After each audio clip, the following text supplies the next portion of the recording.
Under what extraordinary circumstances could each of us here achieve our greatest potential as a manager, as a leader here at Dollar General?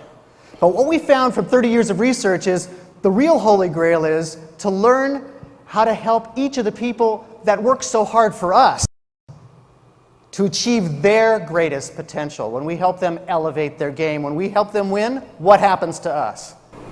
We win. Mark Thompson is the CEO and co-founder of the Virgin Unite Entrepreneur Initiative. He is one of the most successful senior business communication executives and angel investors of our time. Mark Thompson has been a board member and advisor to Fortune 500 and Global 100 companies. He was a member of the board of directors and audit committee of Best Buy Enterprises, a New York Times best-selling business author. Thompson co-authored the international bestseller, Success Built to Last, the sequel to Jim Collins and Jerry Porras's Built to Last, and co-authored with Brian Tracy, Now Build a Great Business. He is Charles Schwab's former Chief Customer Experience Officer, Chief Communications Officer, and Chief of Staff, reporting directly to the founder, Charles Chuck Schwab himself, starting in 1987. During his tenure, the company's customer assets grew tenfold to more than $800 billion and over 5 million client accounts. What we're going to talk about today is not just success, but a success that lasts for the long term. And not just success that's organizational. It's not just the whole abyss of a company. Leadership is more personal than ever. It has more than ever to do with each and every one of you being able to recruit people to your idea of this dream, your idea of what you want to execute here. They have to be able to be willing to take the leap of faith and take a bet on you, take a risk that they can make a difference and have impact under your leadership. 30 years of research and interviews with hundreds of successful leaders around the globe. Thompson helps transform both businesses and individuals alike to boost sales and lead change. We were concerned about the speaker because we have a very tough, very intelligent crowd. And for them to feel like they really spent their time well listening to you and interacting with you was a very tough bar. Mark Thompson just spoke to us about a lot of the macro trends that matter to all of us. And one of the things I'm going to do as an action item right out of this is go back to my company, where we have a 1,000 customer event every year, and invite Mark to come to that event. It's perfect for setting the context, stepping back from the day-to-day operational craziness that we all deal with, and really look at how you build the business, build the idea of trust, build it throughout your organization, trusting your employees, trusting your customers, trusting yourself. What's interesting about your industry is nobody's safe yet. There's nobody who has it locked up. Everybody has something that's vulnerable. Everybody has an area that they need to work on. And that provides a great opportunity. What was amazing, in 27 industries, each organization, after having doubled once and doubled again, set on a path to yet again double. When I saw this, I kind of wondered, is it really necessary to continue to push like that? What's wrong with being stable for a while? Just absorbing this and digesting all of this. And what I learned from the evidence ends up being kind of dangerous thinking. Because what we saw was that organizations out of the 10,000 that decided to be stable without setting those stretch goals, in 3 years, they were lower on the scale in the top 10. Within 5 years, they were struggling to be in the top 10, and in 20 years, they were gone. You grow or die. It is about growing. And it's not because of our own ego. It's not just because of our own ambitions. It's because our customers are facing the same circumstances. They want to grow. And there's competitors. If it's an attractive business with increasing margins like yours, there's always competitors that are waiting to throw resources and capital at it. Before every keynote presentation, Thompson and his team will reach out to interview your customers and managers to make sure the keynote is right on target. Video excerpts from the interviews are incorporated, creating a one-of-a-kind presentation.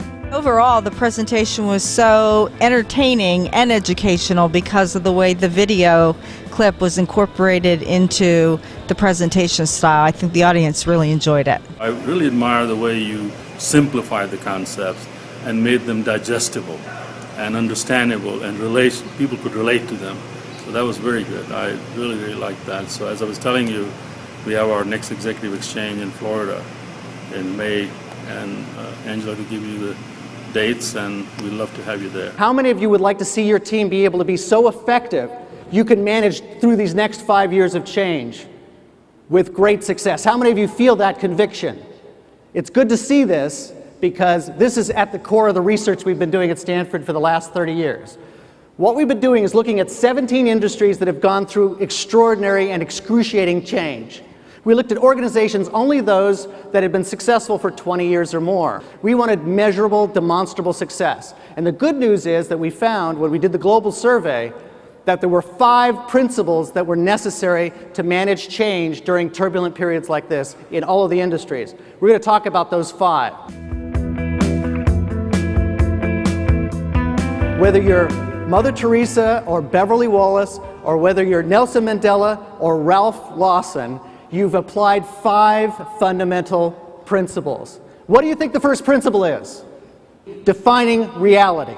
A very simple process of being brutally clear about the reality and the uncertainties that we're facing. And looking at our survey of 10,000 organizations, only about 500 really completely came clean in sharing with all stakeholders, what does it mean to face reality? Have we really done that with our stakeholders? Because only then are we in a real position to define that landscape and redefine it for the future. Gallup did a study of 750,000 employees and looked at 36 different elements that really drove behavior and kept people engaged in your business and kept them engaged in learning and loyal to the cause of the company. You know what the overwhelming leading factor that was motivating individuals to continue to stay and work for an organization was the relationship with their boss. One of the things that we all have to remember, whether we like it or not, in our jobs, all of us here are mentors. People look at us under a magnifying glass. They're watching our behavior. They're looking for exceptions to what we say and what we do. And what we can really do best in managing change and in recruiting people to that change is to think of ourselves as mentors and fight for each other rather than against each other. Helping the people who work for us be better than we ever were when we held that job, based on our experience and our time. 3 simple but difficult to execute principles that came up over and over in hundreds and hundreds of interviews that we did. But there were the 3 principles that he learned that we tested in our research that apply always in building trust around your store and your district and your brand. These 3 principles, we call them the 3 R's. And the first R is responsibility. Very simple, but often difficult to do. Silence is not golden. Nobody ever expects something good to come out of a period of silence. People want to know that you are going to be responsible, even if you don't have all the facts yet. In fact, they'd rather have you be responsive than necessarily have the problem solved right away. Every dictionary that we found in any language, and if you can find a place that it's different, say goals, money, fame, and power. And we wonder why our employees and our kids and others get confused about what success really means. Because the real definition of success is what I heard in the room just now. The definitions you just gave me now are the 3 that we heard all over the world among people who had been successful for 20 years or more.